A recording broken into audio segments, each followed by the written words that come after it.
할렐루야. 할렐루야. 우리나라에 내려오는 고사 성어 가운데 유비무환이라는 말이 있습니다. 이 유비무환은 이 말의 의미는 미리 준비해 두게 되면 근심이 없다는 그런 뜻을 가지고 있습니다. 어떤 개인이나 가정이나 국가나 교회가 사전에 미리 모든 것을 잘 준비하게 되면 걱정거리가 없어요. 그러나 제대로 우리가 준비하지 못하게 되면 큰 사고를 당할 수밖에 없을 것입니다. 좀 전에 우리 학생들이 제 방에 와서 수능 보는 학생들이 기도를 받고 갔어요. 아마 학생들 가운데 미리미리 공부해 놓은 학생들은 걱정이 없을 거예요. 시험날을 기다릴 거예요. 난 자신 있어. 그런 마음을 가질 거예요. 그러나 공부를 준비하지 못한 사람은 불안합니다. 이거 어떡할까? 염려가 생길 거예요. 옛날에는 시험 보는 학생들에게 찹쌀떡을 주고 엿을 줬어요. 근데 요즘은 학생들에게 휴지를 준대. 휴지를 뭔가 잘 풀으라고 휴지를 준대요. 포크를 준대. 잘 찍으라고. 그래가지고 이렇게 사람들이 그렇게 하고 있습니다. 재미있는 얘기지만은 잘 준비되지 못하게 되면 걱정이 있을 수밖에 없을 것입니다. 비행기나 배나 자동차도 사전에 미리 점검을 잘 하게 되면 안전운행을 할 수가 있을 거예요. 그러나 비행기도 사전에 점검을 하지 못하게 되면 추락하게 되는 거예요. 배도 침몰하게 되는 거예요. 자동차도 사고 나게 되는 거예요. 사전에 모든 것을 준비를 잘 갖춰야 됩니다. 얼마 전에 우리나라에 이태원 할로윈 압사 사고가 일어나지 않았습니까? 많은 젊은이들이 죽었어요. 죽은 그 사망자가 156명이 죽었다고 합니다. 중상자만 33명, 경상자가 162명, 합치면 한 351명 되는 사람들이 끔찍한 사고를 당했습니다. 외국 사람들도 14개국에 한 26명의 외국인도 거기서 숨을 죽고 말았습니다. 이 경찰의 행정당국이 사전에 미리 잘 대비했더라면 이런 사고를 미연에 방지할 수 있었을 것이에요. 그러나 사전에 대비를 안 하다 보니까 이런 끔찍한 사고를 당하게 됐던 것입니다.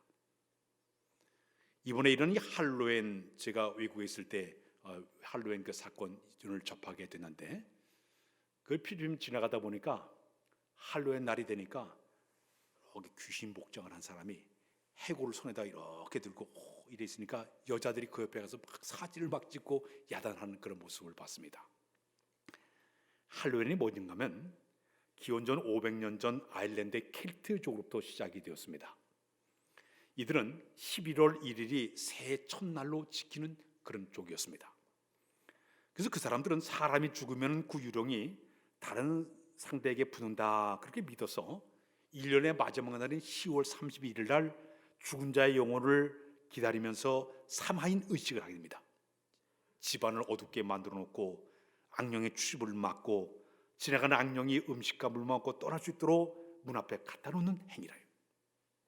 그래서 귀신 분장을 하고 그러면서 축제를 하는 것이 바로 이 할로윈, 귀신을 섬기는 그 날이 바로 할로윈데이예요.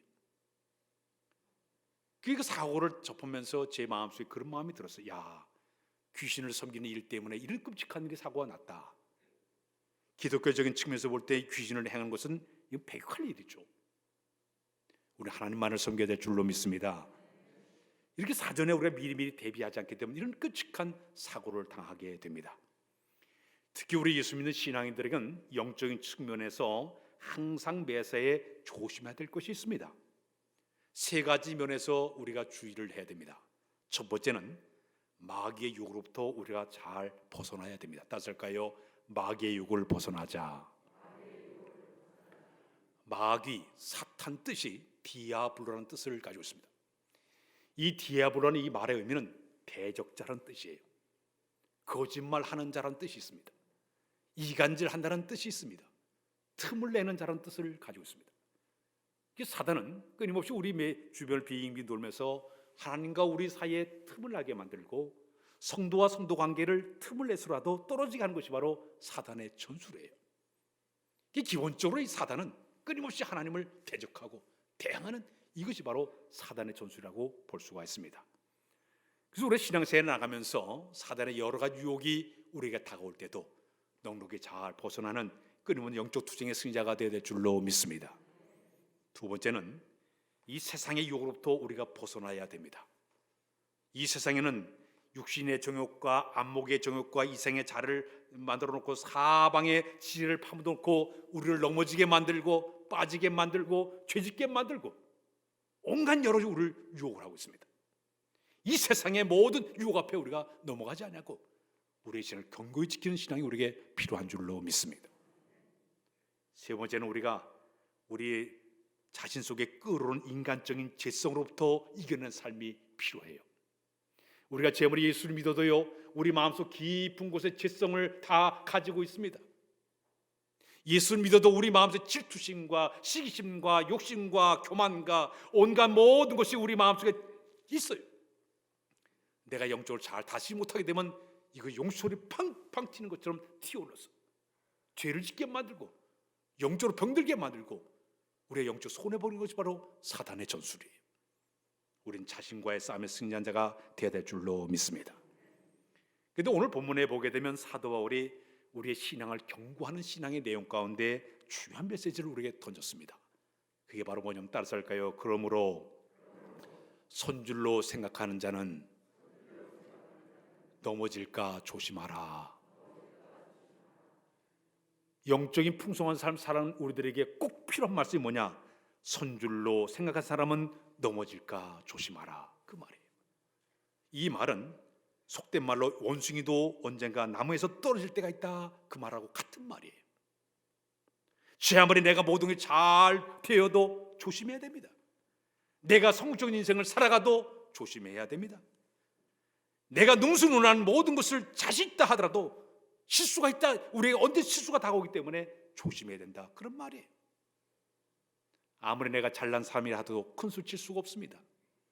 내가 돈을 많다고 자랑해도 언젠가 이 돈이 순식간에 날아갈 수가 있습니다. 내가 이렇게 건강하다고 자랑하도 우리의 건강 한순간 훅 하고 건강이 무너질 수가 있습니다. 내가 지혜와 지식이 뛰어났다 하더라도 어느 순간 훅 하고 모든 것이 다 사라져버릴 수가 있어요. 1시간 후에 10분 후에 무슨 일이 벌지 모르기 때문에 늘 조심된 그런 신앙이 우리에게 필요한 줄로 믿습니다. 특별히 여러분, 신앙의 길은 결코 넓은 길이 아니에요. 좁은 길이에요. 좁은 문이에요. 그리고 이 신앙의 길이라는 것은 험한 길입니다. 가시밭길도 있고 십자가의 길도 있고 사망의 음침한 골짜기를 다니기 때문에 신앙의 길을 잘 지키지 못해 언제든지 발을 헛디딘 순간에 넘어지고 자빠지고 쓰러진 것이 바로 우리 신앙의 모습입니다. 그래서 우리 신앙을 자랑할 게 아무것도 없어요. 늘 겸손한 부족한 마음을 가지고 우리의 신앙을 지켜나가야 될 줄로 믿습니다. 마태복음 26장에 보게 되면 우리 예수님이 십자가를 앞에 두시고 저 겟세마네 동산에 올라가서 기도하게 되었습니다. 그때 예수님의 제자 가운데 수혜자 베드로와 야고보와 요한 3명만 데려가서 피땀을 흘리면서 기도를 합니다. 기도하고서 이리 와 보니까 꾸벅꾸벅 졸고 있는 거예요. 제자들이 깨웠습니다. 깨웠어요. 두 번째 와서 또 꾸벅꾸벅 졸고 있는 거예요.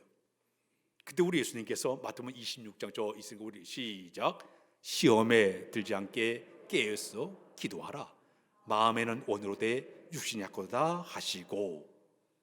자, 이거 보니까 깨어 있으라 그래 얘기합니다. 이 깨어 있으라 이 말의 의미가 헬라 말로 그레고 레오라는 말이에요. 이 말의 의미는 깨어 있어라, 지켜보라, 주시하라, 망을 보라 이런 뜻이, 방심하지 말아라 이런 뜻이 바로 깨어라는 뜻에 들어가 있습니다. 히브리 말로 이 깨어라는 이 말이 사카드란 말은 시편 120편 1절을 말씀해 보게 되면 성을 지키는 파수꾼이 깨어서 지키는 이런 상태를 갖다가 깨어있는 상태라고 이야기하고 있습니다.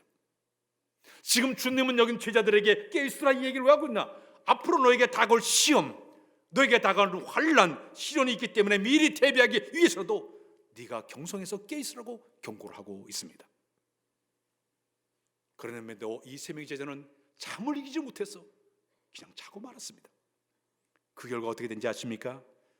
우리 예수님이 겟세마네 딱 체포되자마자 제자들이 다 주랑을 쳤어요. 다 도망갔어요.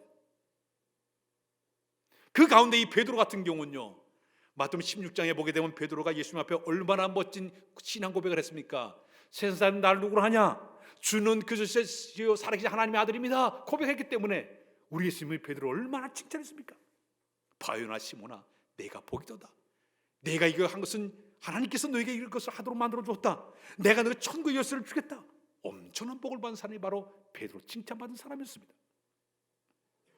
저기 베드로 같은 경우는 마태복음 26장 30절에 보니까 우리 예수님이 앞으로 십자가에 죽겠다 얘기하니까 다른 사람들이 다 줄을 볼지라도 나는 결단코 줄을 보지 않겠습니다 얘기했습니다. 내가 주와 함께 죽을지언정 주를 절대 보지 않겠다고 얘기한 사람이 바로 베드로였습니다.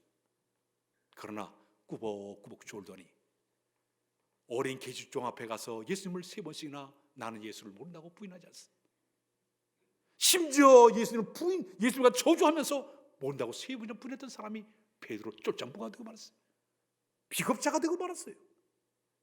이런 일이 너에게 닥치기 전에 네가 기도로 깨어 있었으면 괜찮을 텐데 기도하자니 때문에 문제가 생긴 것을 지적을 하고 있는 거예요. 사랑하는 여러분, 우리의 신은 깨어 있어야 될 줄로 믿습니다. 다윗 왕이 얼마나 훌륭한 임금님입니까? 그는 믿음도 상당히 좋은 사람이었습니다. 그는 여호와 앞에 항상 있는 여호와를 가까이 모시면서 하나님 늘 서 있는 신앙으로 진실한 신앙으로 살던 사람이 바로 다윗 왕이었습니다. 마침내 그가 통일 왕국의 왕으로 올라갔어요. 옛날에 장군 시절은 자기가 직접 전쟁에 나갔지만은 이제 전쟁 나갈 필요가 없어요. 편안하게 왕궁에서 잠을 자고 낮잠을 자고 있어요. 다른 군인은 저 암몬과 전쟁터에 다 전쟁터에 나갔는데 베드로는 왕국 여기 있는 그 다윗은 쿨쿨 잠을 자다가 일어서 이렇게 보다가 자기의 충신 우리아네를 목욕하는 장면을 보고 들여다가 그와 통침을 하게 됩니다. 그 죄를 가리게 해가지고 우리아를 전쟁터에 보내가지고 살인 교사죄로 그를 살인시켜 버립니다. 여러분, 그가 어려움을 당할 때는요 정말 하나님 옆에 깨어있는 신앙으로 잘 있었습니다. 그러나 너무 편안하고 나태하다 보니까요 끔찍한 이런 죄를 범하고 말았습니다. 신앙적인 어떤 경성함이 없다 보니까 그런 결과가 나오고 말았던 거예요. 이스라엘 백성들이 가나안 땅에 도착을 했습니다. 첫 번째 성이 여리고성이었습니다. 그 여리고성을 그들이 함락을 해서 그 성에 들어가서 모든 걸 다 탈취했습니다. 그런데 우리 하나님 명령 내리기를 여리고성을 들어가서 너희는 그 모든 물건들을 재물들을 다 불로 살아버리고 사람들 다 죽여버려 그랬습니다. 그런데 그 하나님의 명령을 어기고 아간이라는 사람이 시내산 에투암벌하고 금덩어리나 슬금을 갖다 장막에 숨겼습니다.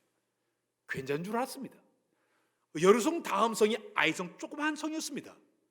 그때 이스라엘 백성들은 우리가 저 큰 성도 무너뜨렸으니까 우리가 저 조그만 성은 한 3,000명만 가서 전쟁하라. 기도도 안 하고 3,000명을 내보냈습니다. 멋지게 패하고 말았습니다. 그때 백성들 울고불고 왜 이런 일이 벌어졌나고 울고불고 했습니다. 그때 여호와 하나님께서 너희 가운데 지진 사람이 있다 끌어내서 죽이라고 했습니다. 아간 한 사람의 범죄 때문에 그들이 전쟁에서 패하고 말았습니다. 여리고성을 점령할 때는 하나님께 영광을 돌리고 찬양을 했지만은 그 조그만 아이성 앞에는 그들이 무너지고 말았어요. 사랑하는 여러분, 우리 하나님 앞에 완전 사람이 없습니다. 아무리 훌륭해도 언젠간 우리는 모든 건 부족한 점이 항상 드러나게 되어 있고 언제든 죄의 자리에 떨 수가 있기 때문에 우리에게 필요한 신앙, 깨어있는 신앙이, 경선된 신앙이 우리에게 필요한 줄로 믿습니다. 그러기 위해서는 우리 가장 중요한 건 우리의 마음을 잘 지켜야 될 줄로 믿습니다. 다시 할까요? 우리 마음을 잘 지키자. 예레미야 17장 9절에 이런 말씀이 있습니다. 우리 한번 읽어볼까요? 예레미야 시작. 만물보다 거짓되고 심히 비포한 것은 마음이라 누가 능히 이 일을 알려마는. 사탄은 항상 우리의 마음을 통해서, 생각을 통해서 역사하게 됩니다. 우리 마음속에 악한 마음을 품게 만들고 더러운 마음 품게 만들고 우리 마음속에 욕심을 품게 만들고 우리 마음속에 자꾸 죄의 마음을 품게 하는 게 바로 사단의 전술이에요. 이 부패한 마음을 우리 마음에 사단이 끊임없이 주고 있습니다. 내가 영적으로 무장하지 않게 되면 언제든지 사단에게 속임을 당하게 되는 것이에요. 그래서 우리 마음속을 일어난 유혹을 이겨내기 위해서는 꼭 필요한 것이 하나가 있습니다. 첫 번째는 우리 마음에 구원의 확신이 있어야 될 줄로 믿습니다. 다시 할까요? 구원의 확신을 갖자. 에베소서 6장 17절 말씀이 있습니다. 우리 읽게 시작. 구원의 투구와 성령의 그 하나님의 말씀을 가지자. 사랑하는 여러분, 우리는 구원의 확신이 딱 있는 사람은요, 나는 구원을 받았어, 나는 하나님의 자녀야, 그것이 내 마음속에 강하게 역사하는 사람은요, 어떤 상황에도 흔들림이 없습니다. 하나님의 도우심을 받아가지고 보호를 받아가지고 넉넉하게 어떤 상황을 이겨내게 되는 것, 구원의 확신일 때 가능한 줄로 믿습니다.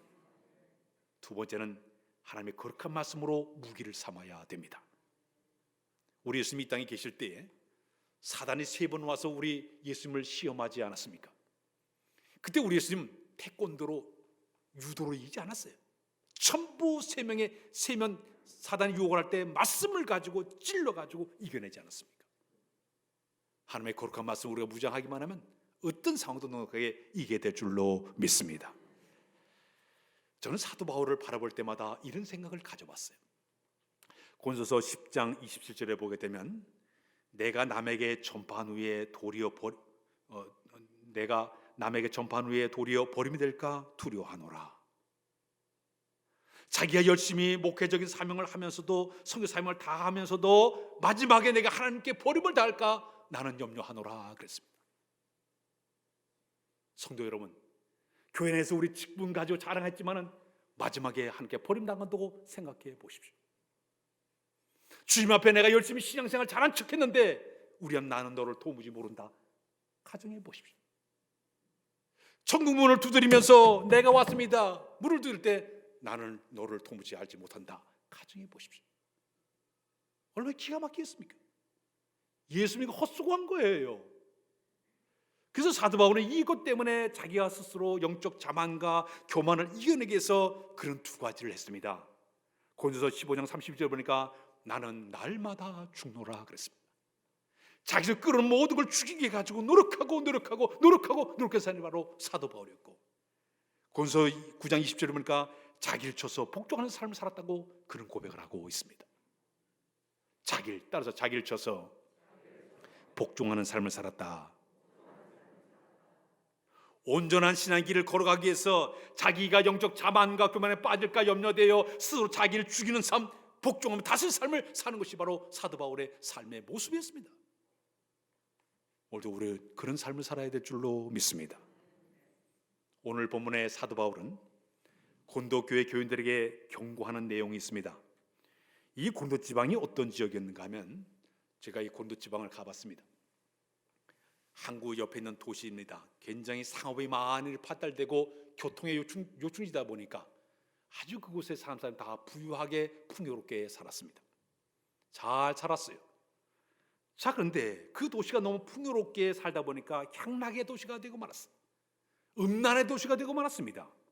근데 이상한 일이 고린도 교회에 그래도 하나님께서 은혜를 주셔가지고 교인들이 아주 은사도 충만하고 은혜가 충만한 교회가 바로 고린도 교회였습니다. 근데 이상한 일은 교회가 문제가 많았어요. 어떤 문제가 생겼는가 하면 교인들 가운데 서로 음행 사건 때문에 교회 안에 문제가 터지고 말았습니다. 두 번째는 교인들끼리 서로 법정 다툼을 해가지고 소송 문제 때문에 교회가 시끄럽기 시작을 했습니다. 더기에 그 고린도 교회 안에는요, 교인들끼리 서로 당을 지어서 쌈박질하고 있습니다. 나는 바울파다, 아볼로파다, 예수파다, 개바파다 해가지고 근데 바로 나눠가지고 교회가 쌈박질하기 시작을 했습니다. 더욱이 은사 문제를 가지고 내 영이 옳다, 내 영이 옳다, 은사 문제 가지고 싸우기 시작했습니다. 부활의 문제가 부활이 있다 없다 이 문제를 가지고 다투기 시작했습니다.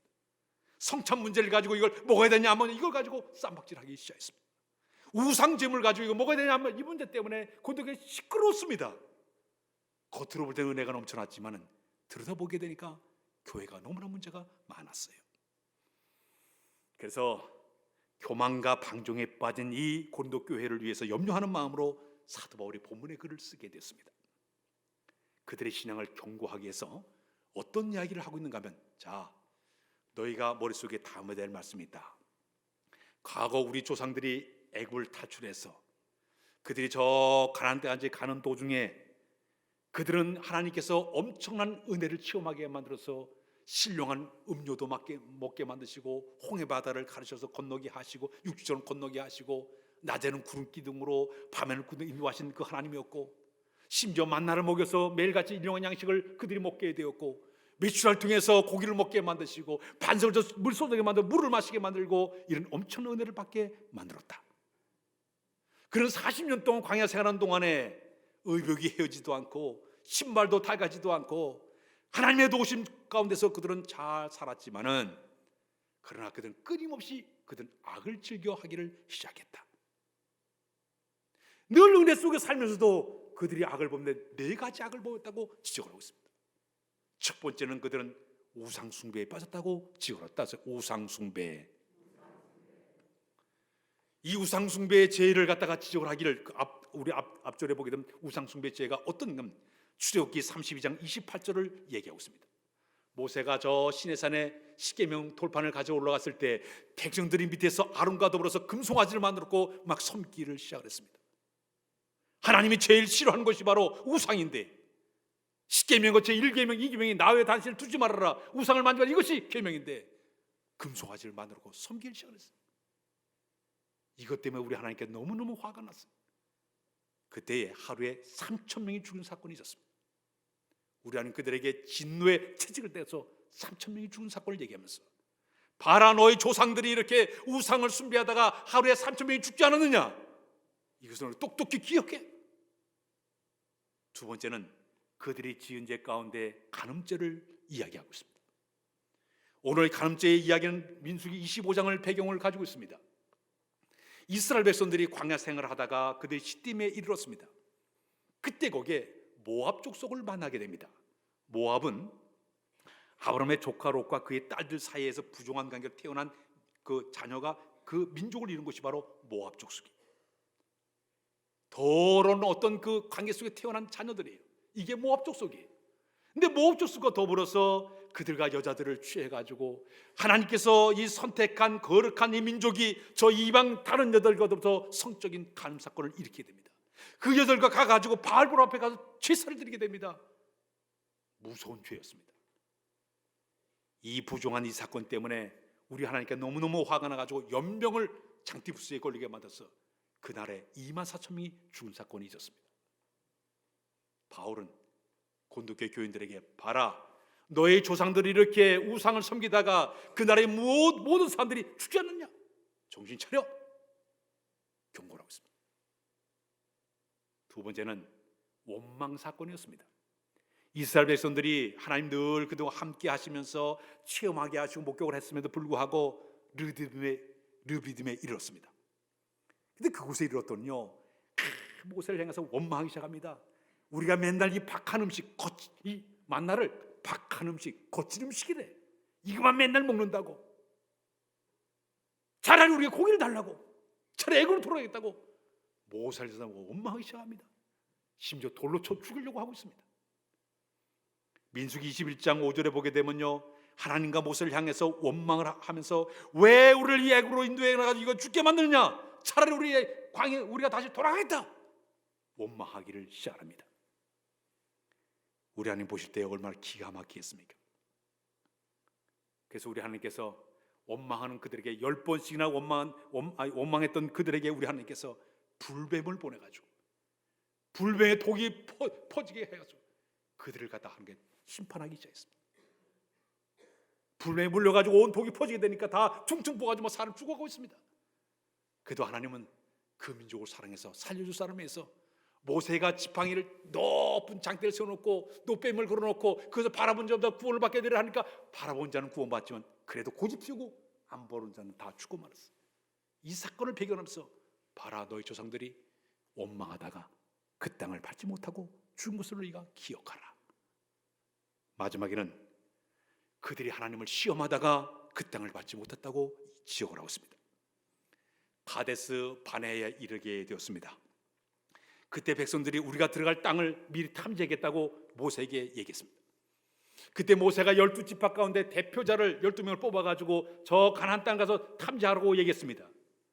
12명이 가서 땅을 다 탐지하고 40일 동안 탐지하고 돌아왔습니다. 돌아올 때 그들은 석류와 무화과와 그 다음에 그들이 거기 포도나무를 덩쿨 채 이고 와가지고 보고합니다. 12명 가운데 10명이 뭐라고 보고하지 아십니까? 우리가 그 땅을 가서 보니까 그 땅은 거친 거민이 삼키는 땅입니다. 우리가 그 땅에 갔다가는 우리는 그들을 이겨낼 수가 없습니다. 특히 그곳에 안악자손 거인족을 만났는데 그들과 우리를 비교하니까 우리는 메뚜기에 불과합니다. 12명 가운데 10명이 전부 부정적인 복을 하게 되니까 백성들이 울고불고 야단이에요. 왜 여기를 우리 끌어내가지고 죽이느냐? 야단 법석했습니다. 그러나 12명 가운데 2명 여호수아와 갈렙은 그렇게 보고하지 않았어요. 우리가 그 땅에 가서 탐지해보니까 그 땅은 심히 아름다운 땅입니다. 하나님 준비해 놓으신 땅입니다. 여호와께서 우리와 함께 하시면 그들은 우리의 밥입니다. 보겠습니다. 여러분, 이 사건은 보통 사건이 아니었습니다.